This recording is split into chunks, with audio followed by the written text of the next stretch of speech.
Welcome to the Solemn Vanguard channel. Today we are doing a premium tier list. This idea came to me because I saw on Reddit someone going, what's the premium tier list right now? And people are like, oh, it's Wild West this, we don't know, blah blah blah. And that's true to an extent, but it's still like not super helpful because people literally think that nothing and everything is viable at the same time. That's not true either. So I figured we'd just go over it. Of course, this is my opinion. If you think it's not true, fine. Now do note, this is by clan, but obviously not the entire clan is always viable. It will always be one specific deck, so we'll always assume the best deck within that clan. So first of all, we have Angel Feather. Probably the best Angel Feather deck I've seen for premium was Cyril's, and it's actually much better than people give it credit for. Obviously, I don't actually know his list by heart, but it was very interesting. So I'm gonna give it a C, even though many people will say, oh, it's G, it's so bad. But like, it could even be low B, so we'll see, but it's better than people give it credit for. Next up, we have Bermuda Triangle. For Bermuda, we're going to be mostly looking at Rivière or the hybrid Rivière Melody. Both are very solid. I'll put them in A. They might not end up being like the highest deck in A, but they're definitely a very solid deck. Then we have Aqua Force. Aqua Force is a bit weird in the sense that the best deck, I would say, is one where you use Jumbled to draw 20,000 cards. And the issue with that is that their grade 2 game isn't that great, but the second they stride, they draw such a massive hand, it's insane. It's pretty fun. It reminds me slightly more of Aqua Force back in G rather than V. It's not just like swinging. I'll put this in low A, but it may also be high B, so we'll see about that. Then we have Dark Irregulars. This is going to S. Note S, I'm not gonna say S is like tier 0. There's gonna be a few decks in S, but Dark Irregulars is still like a very solid deck. Then we have Dimension Police. I definitely think Dimension Police got better because of Geomaglass. Not many people were respecting that card when first seeing it, but it's actually like really good. I played against Chris, who was using it, and the amount of shield that generates, it's just insane. So I'm gonna put it in B for now, but again, we may shuffle some things around. Then we have Grand Blue. I think Grand Blue got better with Nitros. Bad Bounty also covered some of its bad matchups, so I'm going to put it at the very top of A. But again, we'll see how it ends up.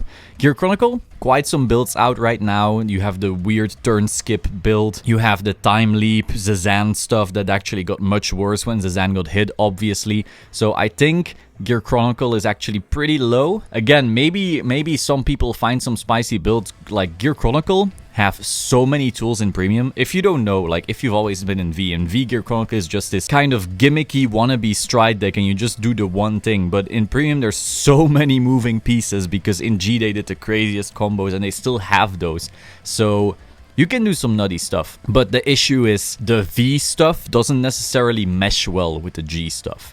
So then we have Genesis. I think Genesis is much better than people give it credit for. There's both the Valkyrion build, but we also saw a build piloted by Mohammed at Worlds doing some crazy combos. So I think it's probably actually an A, but that build is very hard to play, so you will actually never see it at events much. Then you have Great Nature. You have options again. Like once Big Belly drops, this may change. For now, I definitely feel like it's in the B category. It does have the Isabel plays, and you can like blow up your opponent's columns with it. They also have the Zoa combo. Balara is also very strong, but its big issue is that early game it doesn't plus. So once that actually gets fixed some way, the deck just gets less fragile, that would be great. You very often need to ride up and then you just die too easily. You have loads of 5k shields because your best grade 1s are all from G. So it's a bit of an odd deck. The thing is, once you give it the slightest bit of room to breathe, it just pops off. Then we have Gold Paladin. I think Gold Paladin is quite good if you play the high roll variant. People are still playing Ezel, now they're adding the vanillas into it, so the deck definitely got better. And you know, one could argue that because it can superior ride, it could actually still go into like A, because Aqua Force still relies on getting its stride, whereas Gold Paladin can force it, and that's a pretty big deal, I feel, in the format moving forward. Like, people don't quite realize it yet, but the grade 2 game is somewhat becoming weaker than before. Like, back in the format where you had like Luard and Katrina and stuff, those two grade 2 gamed, and like Ezel didn't give a fuck, but all the other decks did. Right now, however, the very best decks tend to skip grade 2 games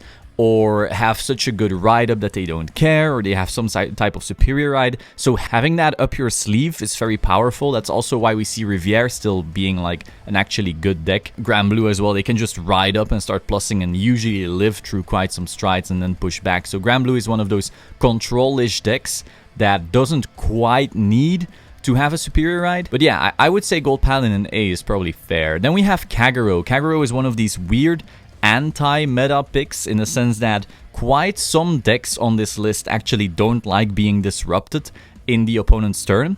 Like something like a Murakumo, which we'll get to, they don't like to see Denial Griffin, because if you Denial Griffin their row on a Nubatama turn, their turn gets exponentially worse. Every single attack you can get rid of from a rearguard is actually 2 attacks you get rid of. So that's a pretty major deal. For that reason, I probably would put Kagaro quite high, but I'm not quite sure how high. It also has the new DX though, so like maybe above Aqua Force even, because it can ride up. That's the thing, it can ride up and it can kill just by playing the standard game, but then if it doesn't kill, it can also still fall back on more of the disruptish elements, let's say. So I think Kagaro is definitely pretty good. And then we have Link Joker. I'm gonna put them low. I will say Freeze Ray is still very scary. Like some of these decks don't want to see Freeze Ray, just like we discussed with Murakumo. Like if one of their things gets locked while they're doing a new Nubatama turn, they don't appreciate that at all. But at the same time, there's so many decks on this list that quite simply don't care that Link Joker exists. So Chaos is like not a really big thing. The Leader's Rush is not quite as good. Messiah, I've heard of people trying standard Messiah with some of the G support, but I've not seen it in action. Maybe it's better than I'm giving it credit for. Maybe it's better than Angel.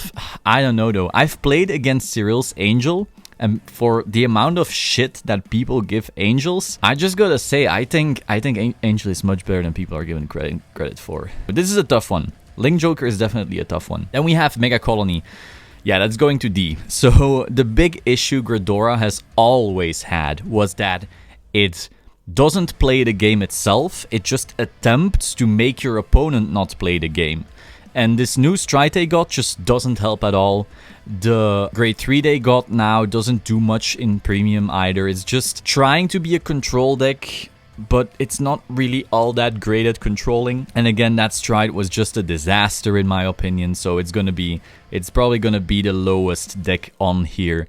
Regardless, I'm sure someone, once again, can figure something weird out. I saw at one point someone trying Cray Elemental Gradora because they could, like, Superior Ride and then get into all of those plays quicker than your opponent, and then you can actually lock them out of playing. So that was interesting. Maybe if someone tries to solve that deck further, it can go higher.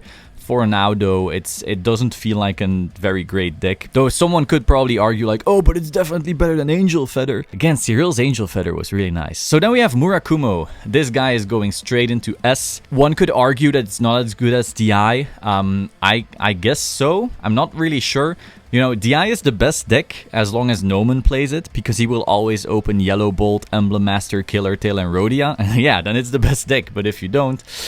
So I don't know, you could definitely argue there, but Nubatama it feels like Katrina 2.0. It's extremely simple to play, it's always just smacking someone in the face, and yeah, it's just hyper aggro really. So it's definitely the best aggro deck the game has right now. I'm just not entirely convinced that it's the best deck, period. Next we have Nova Grappler. So Nova Grappler kind of has the same issue as Aqua Force, where if it gets a stride, you're gonna be in a world of hurt, but will it get a stride? That's kind of a question. They don't really plus early, so you have to like just ride up and pray. It can play a grade 2 game, I guess, with the restanders, but if your opponent rides a 10k, a lot of your stuff like doesn't actually hit over then until you start boosting, and or you start like committing too many resources. Again, quite some decks will just skip the grade 2 game, like a Murakumo, like a DI if you let them charge a bit too much. So Nova, I don't know. Bustard has been scary for a while, but I don't feel Nova is all that great. Feel free to show me some awesome footage of Nova combos, and maybe it's better than I'm giving it credit for, but overall doesn't feel all that insane. Then we have Narukami. So the new stride that Narukami got is actually really good. You're basically playing Standard Plus. I don't find the deck that fun to play, because again, it's really just Standard Plus.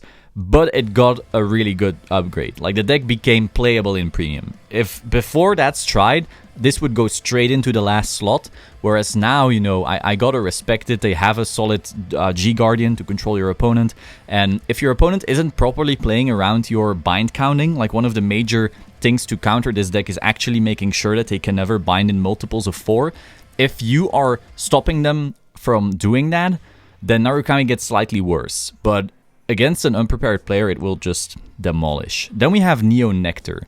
So Neo's issue is that Katrina was really their best stride. So now they are just playing the best Grade 2 game in a format that cares less about Grade 2 gaming than before.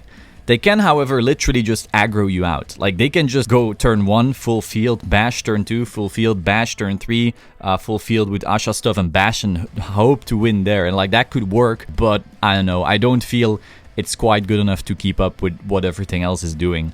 Then we have Nubatama. That's an interesting one, so I'm gonna put it right here. Reason being, there's people who were playing Cray Elemental plus Jamio Congo, so this would make it so they could Superior Ride and then ride into Jamio Congo, and so they would have the discard to 4 much quicker than the Nubatama deck normally did. Combine that with their new stride, which isn't that crazy, but it's much better than they had without Rene, because Rene is restricted with Jamio Congo, so you play some of the cards required to make that work, and the deck, you know, just got more solid, I would say. You don't even necessarily need the new stride, I feel. It's just the fact that you have the Superior Ride, and you have the Cyclone even, and you have that way to make them discard quicker, so Nubatama got much, much better. Then we have Oracle Think Tank.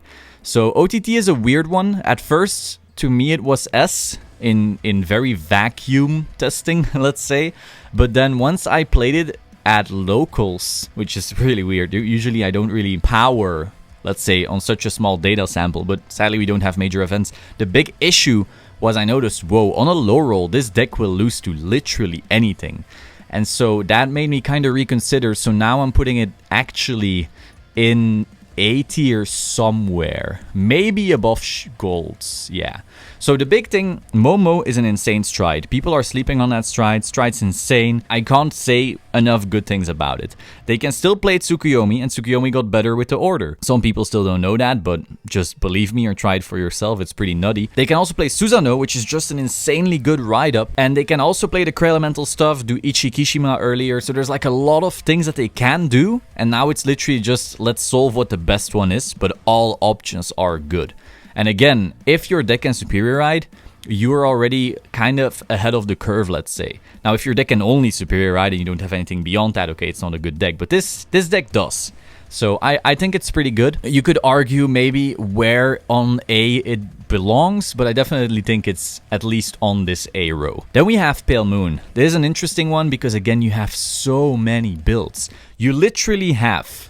Let's go over it. You have the new Harry stuff. So with the stage making, with a stride, that's just better than in standard. Then you have the stage making, and then you Nightmare Doll, Alice, and Leslie loop. You have the infinite loop. You have so many things, and like, there's people saying Infinite Loop is best deck, and then there's people saying Infinite Loop is one of the best decks, and then there's people saying, oh no, the Nightmare Doll, Alice, Leslie stage stuff is better than the Infinite Loop. So it's like, whoa, okay. Seeing it in action, it's a very complex clan, always has been, and the more pieces it gets, the more complex it gets. Like, these are some of the longest turns where you're constantly busy and any mistake can really ruin you. So I would definitely say that Pale Moon needs to be in the S tier, or at least high A. Whoa, Royal doesn't need to be there. This tier maker is glitching. So then Royal Paladin, let's go for Royal Paladin first. I think Royals is decent. Like, you can play Blaster Blade stuff with the new stride. You can play MLB. I guess at one point I also tried Alt Mile, but that didn't feel all that great. I don't know. I think Royals is pretty subpar. There's just too many decks that do better. But again, like, if you give them CB, they can randomly just Flogel Blaster Blade you out of the game, especially with that new stride. So it's not a deck to sleep on. That's the thing about Premium. Sure, these decks are in C tier right here. And if this was standard and I put decks in C tier, I would not even consider how to play them, because it's just irrelevant. In here, like, even though I put Royal Paladin in C, I can still be scared for Royal Paladin. I can still be scared of Mega Colony. So that's the big thing about these tiers in Premium. There's so many decks with so many tricks that you always need to be really prepared. Then we have Spike Brothers. I think Spike Brothers is somewhere in this range. They still have the GB8 loop. They can also play the aggro deck, but I think the GB8 loop is better because it can damage deny. If you look at the three, let's say, best decks right now, all of them don't like being damage denied. If you're thinking of Pale Moon loop, okay, that's also why they're all playing Huang, by the way.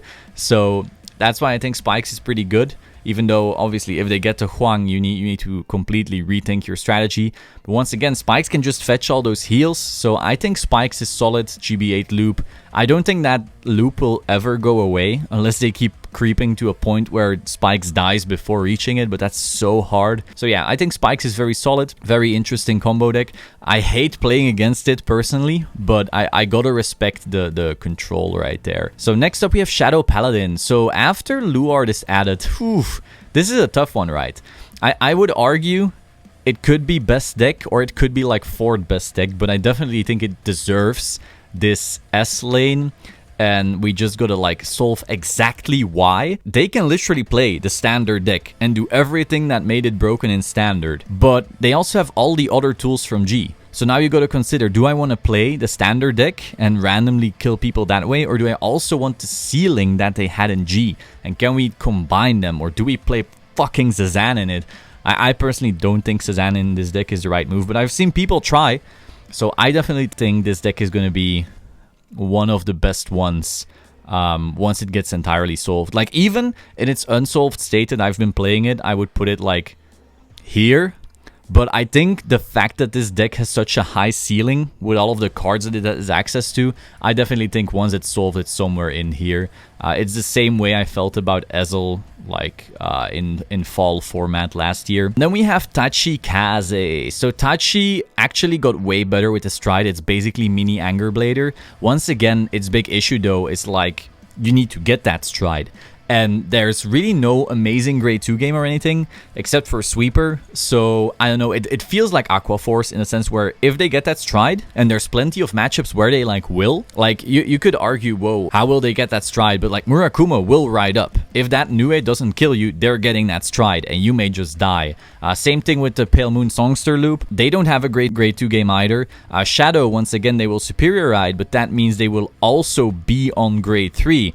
And so if you then just survive, you get your stride. So that's why these decks like Aqua and Tachi, they'll be a bit more reactive than proactive. But once they get to like do their thing, they're gonna go off because their new strides are absolutely crazy. So this is about how I would rank it. Again, Shadow Paladin is gonna be a big question mark as to how good it ranks in these, because who knows, maybe you don't play Superior Ride, right? Like maybe you want just all the options. Maybe you want to play Drag Driver. Maybe you want to play Drag Hard so you can ride up and just instantly start going ham. Maybe you want the consistency. Maybe you're still playing Drag Fall. Maybe you don't want to play PBD. Maybe you want to play Dagda. Maybe you want to play Vanillas. Maybe you want to play Liafil. Maybe you want to play Morion, and so many options. So we'll see about that one. But no matter what, like all the iterations I've played it in, I already feel hella comfortable playing it against all these decks. So it's gonna be in this lane. Again, one could argue like, oh, Grand Blue and Bermuda could go to the back of S. They're